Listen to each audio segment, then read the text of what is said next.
देवा recording studio Mirganj.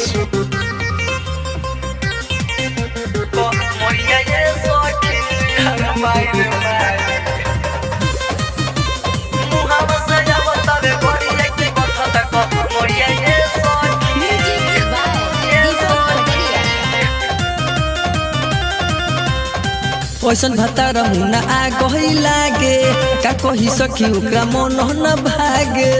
अरे माई रे माई का कहिए सखी ओसन भतार मुना आ गई लागे का कही सखी ओकरा मन न भागे। खोल देलस पेन हलो उसरिया की बोथा तक मरिया ये सखी मुहावा से आवतावे गोरिया की बोथा तक मरिया ये सखी। अरे माई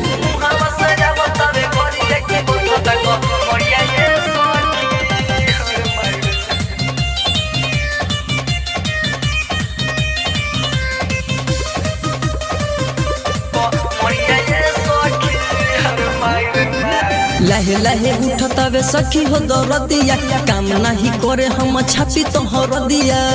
अरे दादा रे दादा लहे लहे उठतावे सखी हो दरदिया काम नहीं करे जितना छापी हम हरदिया।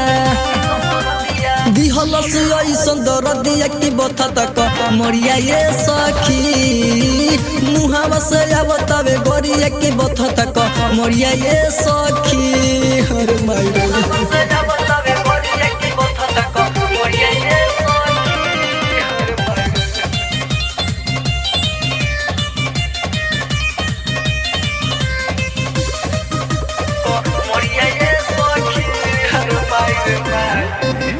बिटू राजा नहीं देखले ऊंचा उखाला कल दिन दीवाना से कहलो न जाला।